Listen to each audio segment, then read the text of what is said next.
आजच डाउनलोड करा आणि तुमच्या आवडत्या मालिकांचा आनंद लुटा। आई, तू नाश्ता केला नाहीस, चल काहीतरी खाऊन घे। अथर्व, देवी आईची पूजा झालेली नाहीये, नैवेद्य दाखवलेला नाहीये। असं असताना अन्न गोड कसं लागेल मला? मला माहिती आहे तुझी देवीवर खूप श्रद्धा आहे, पण असं उपाशी राहून नाही चालत। अथर्व, आपल्या घरातल्या काही प्रथा आहेत, ती पाळण्याची जबाबदारी कोणाची असते? घरातल्या सुनेची। तुला आठवते अंबिका पहाटे उठायची, देवी आईची पूजा करायची,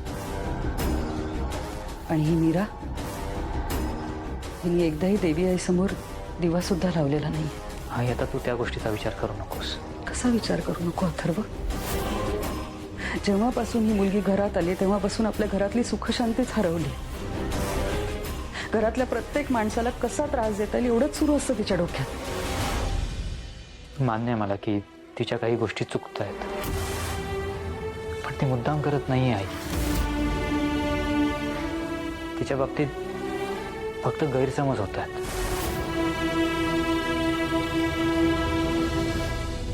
अथर्व,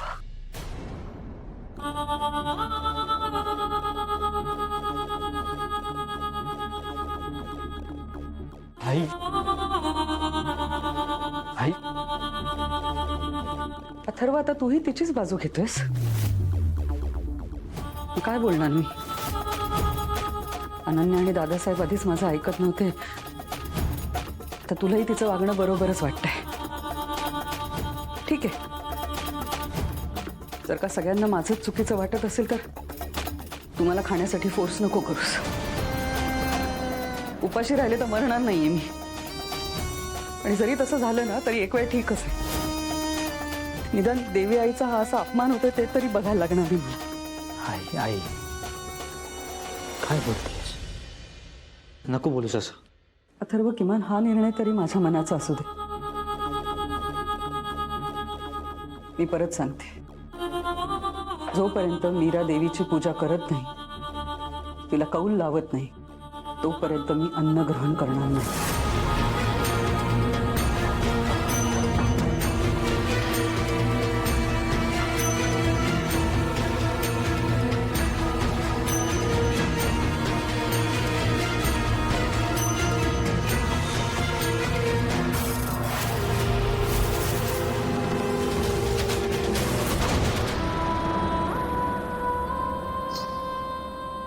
मीरा,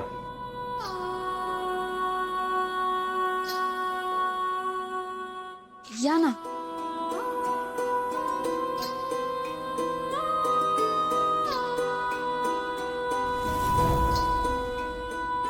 मला असं वाटतं की तू महागौरी देवीची पूजा करावीस। आईसाहेब करतात ना रोज। हो, पण आईचं म्हणणं आहे की या घरच्या सुनेने ती पूजा करा।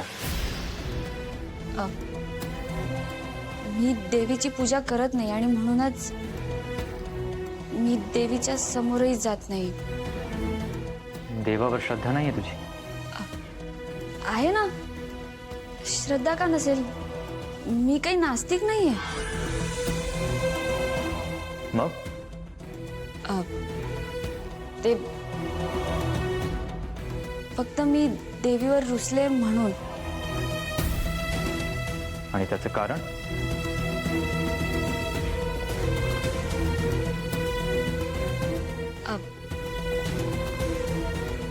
नाही, काही विशेष नाही।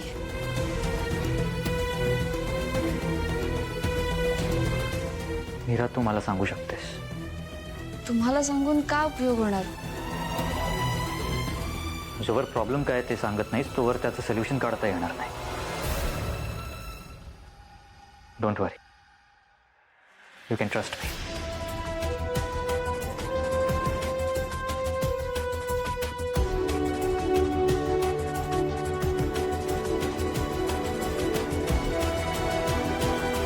काय सांगू तुम्हाला?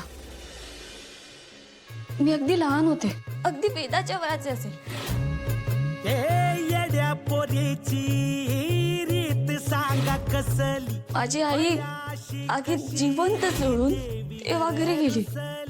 त्यानंतर माझी मोठी बहीण सुद्धा हरवली. कुठे गेली ती, आता कुठे आहे, मला काहीच माहित नाहीये. त्यानंतर माझे बाबा सुद्धा माझ्यापासून दुरावले. माझी ताई, माझे बाबा रोज देवळात जायचे. या तुमच्या देवीची ना रोज पूजा करायचे, भक्ती करायचे. पण तरी सुद्धा माझी ताई माझ्यापासून दुरावली का गेली, हा प्रश्न ना मला नेहमी सतावतो.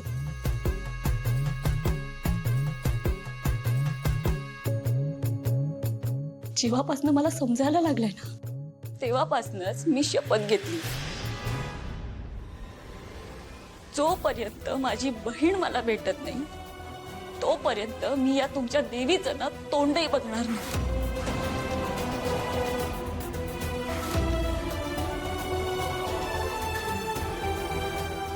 मीरा, तुला कसं सांगू, मीच तुझी बहीण आहे, तुझी राधाताई. तुझ्यासोबत जे काही झालं त्यासाठी आय एम सॉरी. तुम्ही कशाला सॉरी म्हणते? हे तर माझं नशीब आहे. हे बघ, मी तुला फोर्स करणार नाही, पण एक प्रॉब्लेम होतोय. तू माझं आणि वेदाचं नातं आधीसारखं व्हावं यासाठी प्रयत्न करतेस. थँक्यू. पण जर तू पूजा केली नाहीस तर आईची आणि माझ्या नात्यात दुरावा येईल. जसं माझं वेदावर प्रेम आहे तितकंच आईचं माझ्यावर प्रेम आहे. आई आणि वेदा दोघेही माझ्यासाठी खूप इम्पॉर्टंट आहेत. जोवर तू पूजा करत नाहीस तोवर आई काहीच खाणार नाही. आणि हे मी बघू शकत नाही. माझं आणि वेदाचं नातं ठीक होत असताना जर माझं आणि आईचं नातं खराब झालं तर तू विचार कर. तुला जे काही सांगतोय ते पटत असेल तर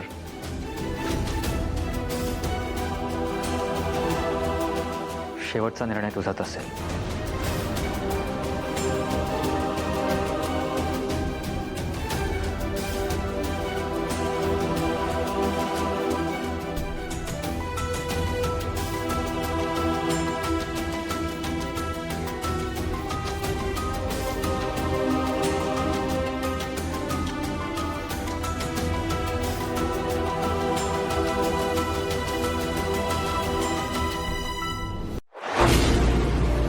तुला जपणार